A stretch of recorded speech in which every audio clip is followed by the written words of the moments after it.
Hello guys, welcome to my YouTube channel. नमस्कार, प्रणाम। कैसे हैं आप लोग? आशा करती हूँ आप अच्छे होंगे और हम भी मस्त है। बस मौसम का आनंद ले रहे हैं। तो एक्चुअली मेरा दो घर है, एक मेरे सास ससुर का बनवाया हुआ है और मेरा खुद का मतलब भोलेनाथ की कृपा से बन गया है। तो ज़्यादातर हम अपने सास ससुर के घर में ही रहते हैं क्योंकि मेरी सास बूढ़ी हैं, उनकी वजह से। तो फिर अभी हम कुछ दिन पहले गए थे अपने नए वाले घर पे। तो वहाँ का ये व्यू आपको दिखा रहे, इतना खूबसूरत लगता है ना वहाँ पर कि शाम और सुबह बहुत खूबसूरत लगती है। क्योंकि हाईवे के किनारे है तो प्रॉपर जैसे खेत वेत भी है आसपास, और उसके बाद फिर खूब चौड़ी सी सड़क है, जैसे कि गाड़ी वाड़ी आती जाती है। तो वहाँ का जो व्यू है ना, आप देख ही सकते हैं। मतलब इतना सुकून भला भरा रहता है। या हो सकता है कि हम ज़्यादा सिटी में हमेशा रहते हैं, मतलब बहुत ज़्यादा प्रदूषण में है, तो हमें ये हरियाली ज़्यादा ही पसंद है। तो आप देख सकते हैं मेरे छत से व्यू, मतलब इतना खूबसूरत लगता है ना कि मेरे बच्चों का भी आने का मन नहीं करता वहाँ से। सब कहा कि मम्मी तुम यहीं क्यों नहीं रह जाती हो वहाँ। लेकिन दिक्कत ये है कि मेरे बच्चे मतलब बेटी जो है मेरी, उसका स्कूल और मेरे हस्बैंड का जो ऑफिस है वो मेरे पुराने वाले घर से नज़दीक पड़ता है, यहाँ से थोड़ा सा दूर पड़ता है। तो फिर दिक्कत होती है। तो मुझे लगता है कि यहाँ कभी कभी या वहीं अम्मा के यहाँ, मतलब यहीं पे रहते हैं पुराने वाले घर में ज़्यादातर हम लोग, और यहाँ कम रहते हैं। तो बस ऐसे ही अब सबको पता ही है कि हम कितना वो एक्टिव हो गए मोबाइल लेके। तो जब भी कुछ भी होता है, बारिश हो रही थी उस दिन, पहुँच गए। पहले सोचे कि मतलब रिकॉर्ड कर लेंगे, लेकिन इतनी तेज़ बारिश होने लगी फिर मोबाइल हटाना पड़ा। लेकिन उसके ये पहले का है। तो सारा आपको दिखा रहे हैं कि इस साइड में भी थोड़ी कॉलोनी नई बनी है, तो मकान भी थोड़ा कम है। जैसे इस एरिए में कम क्या, मतलब एकदम बहुत कम नहीं है, लेकिन फिर भी ठीक है। फिर ऊपर से आए, मस्त मौसम देखे, तो फिर आलू और गोभी की पकौड़ी बनाए। तो बच्चे एकदम मन से खाए, तबीयत से चटनी बनाए उसके साथ और पकौड़ी बनाए। और फिर वही आप देख रहे हैं, तेल गरम हो रहा है। बेसन वगैरह पहले से ही फेंट लिए थे अपना, लहसुन मिर्चा डाल के। तो बस वही तेल गरम होने का इंतज़ार कर रहे थे कि तेल गरम हो जाता फिर और डालना शुरू करेंगे। क्योंकि सरसों के तेल में अगर पकौड़ी बनाइए ना, और तेल जब तक वो अच्छे से ना गर्म हो जाए तब तक उसमें कभी ना डालिए, क्योंकि पकौड़ी का टेस्ट एकदम अलग हो जाएगा, एकदम अच्छा नहीं लगेगा। और वो जैसे सरसों का तेल ना कच्चे तेल में डालने पे उसका फ्लेवर एकदम बहुत गंदा हो जाता है। तो जब भी पकौड़ी बनाइए तो जब तक तेल खूब गर्म ना हो जाए, खूब अच्छे से धुआं ना निकलने लगे, तब तक ना डालिएगा। ये रूल होता है सरसों के तेल का। रिफाइन का तो मतलब चाहे गर्म हो गया डाल दीजिए तो उसका कोई फ्लेवर नहीं होता, लेकिन सरसों के तेल में प्रॉब्लम आती है। और हम ज़्यादातर 99% सरसों का तेल ही यूज करते हैं, क्योंकि सबको ही पता है, आप लोग को पता ही हो कि रिफाइन कितना ज़्यादा नुकसान करता है। फिर भी कुछ कुछ चीज़ें ऐसी हैं ना कि बिना उसके जैसे कोई चीज़ मीठा बनाना रहेगा उसको सरसों के तेल में बनाएंगे नहीं। और देसी घी में हर लोग पसंद है। मेरे यहाँ तो मेरी बेटी ही नहीं खाती देसी घी का कुछ, जैसे वैसा कुछ बना देंगे ठोकुआ ठोकुआ छोड़ के जैसे। तो थोड़ा सा रिफाइंड लेना ही पड़ता है कभी कभी इमरजेंसी में। तो अब देख रहे हैं चूँकि तेल बहुत ज़्यादा गर्म हो गया था, तो पहली बार की जो पकौड़ी है ना वो थोड़ी सी लाल ज़्यादा हो गई। आपको देख के ही लग रहा होगा कि जैसे जलने टाइप का लग रहा था। जला नहीं था लेकिन देखने में लग रहा था कि जल गया है। तो फिर हम जल्दी से उसको निकाले। तो पहला घान जो था ना वो मेरा बहुत अच्छा नहीं उतरा, क्योंकि तेल ज़्यादा गर्म हो गया था। तो जब ज़्यादा गर्म हो जाएगा तो ऊपर का हिस्सा आपका ज़्यादा लाल जल्दी लाल हो जाएगा, अंदर का हिस्सा थोड़ा कच्चा रहता है और कुरकुरापन नहीं आता है। और वही चीज़ जब आपका तेल थोड़ा नॉर्मल रहे, मतलब बहुत ज़्यादा भी गर्म ना रहे बहुत कम भी ना रहे, तो पकौड़ी कुरकुरी बनती है। तो बस एक बार निकाले, उसके बाद फिर बेटी आई लेके चली गई और सबको देने के लिए। फिर ये गोभी का बना है, सब लोग मस्ती से खाए एकदम।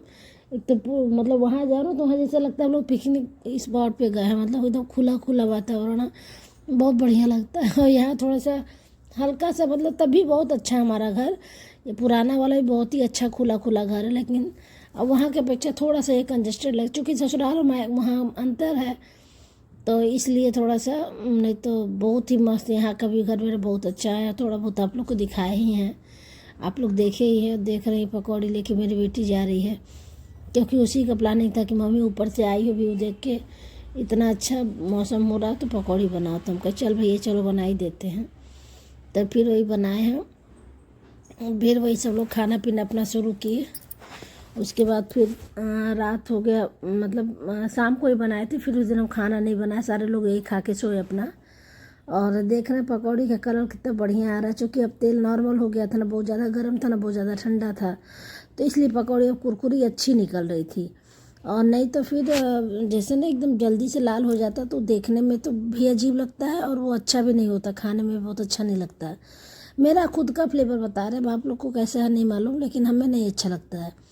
तो आप देख रहे हैं, बस इंतज़ार कर रहे थे, इसलिए आप लोग को बर्तन भी वहाँ का अलग लग रहा होगा, क्योंकि वहाँ का बर्तन अलग है, यहाँ का बर्तन थोड़ा रूटीन में अलग है, तो सारा कुछ अलग हो जाता है ना। तो आप लोग को देख के ही चेंज लग रहा हो कि मतलब दूसरे किचन में खाना बना रहे हैं हम। तो हाँ सही बात है, और सोचे थे कि एक दिन का पूरा ब्लॉग हम रूटीन मेरा जो है वो करेंगे, लेकिन वहाँ क्या है ना कि मेड वगैरह नहीं है, तो वहाँ काम करने में बहुत मतलब पूरा दिन मेरा उसमें ही निकल जाता, उतना टाइम ही नहीं मिलता कि। लेकिन अब सोचें इस पर अगर जाएंगे तो पूरे दिन का रूटीन जो है कि ज़रूर रिकॉर्ड करेंगे, ट्राई मारेंगे कि कैसे करते हैं, कर पाते हैं कि नहीं। तो बस वही पकौड़ी देखिए, अब देखिए कितना मस्त पकौड़ी निकल रहा है, एकदम कुरकुरा कुरकुरा। उस बार का क्या था कि जैसे एकदम काला काला अजीब सा हो गया, तो जो पहला बार आप लोग ध्यान दिए होंगे अगर तो निकला था तो बस यही देखिए मस्त पकौड़ी एकदम निकाले, सारे लोग खा के एकदम खुश हो गए, मेरे बच्चे हस्बैंड सारे लोग को एकदम बड़ी मज़ा आ गया खा के। एक तो मौसम भी बहुत अच्छा हो रहा था ना, एकदम मस्त मौसम था। उसके बाद आलू का फिर दोबारा डाले हैं, क्योंकि बेटा मेरा आलू ही खाता है, वो ना गोभी की पकौड़ी नहीं खाता, उसको नहीं पसंद है।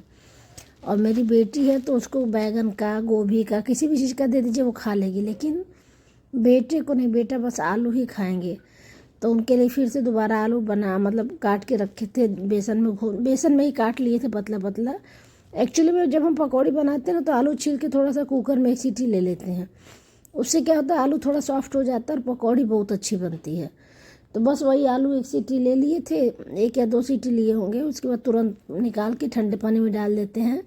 और जब आलू ठंडा हो जाता है तो बेसन में ही पतला पतला काट देते हैं और मस्त पकौड़ी बनती है।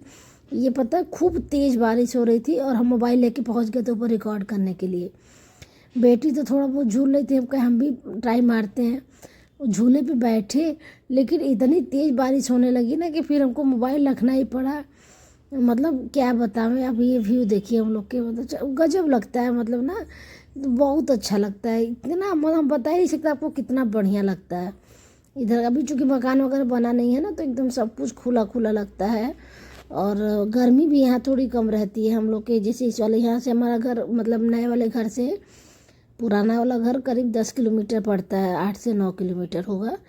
तो इतने ही एरिया में ना गर्मी भी करीब 1-2% कम रहती है यहाँ पे। और अब वही देखिए दोनों लोग अपने, मेरे बाल गोपाल जो है मेरे दोनों झूल रहे हैं। हम कहे बेटा फिर चला जाएगा तो कॉलेज जाने वाला है, तो फिर कहाँ जल्दी आ पाएगा, तो इसलिए हम कहे चलो 1-2 दिन वहाँ लोग रह के आते हैं।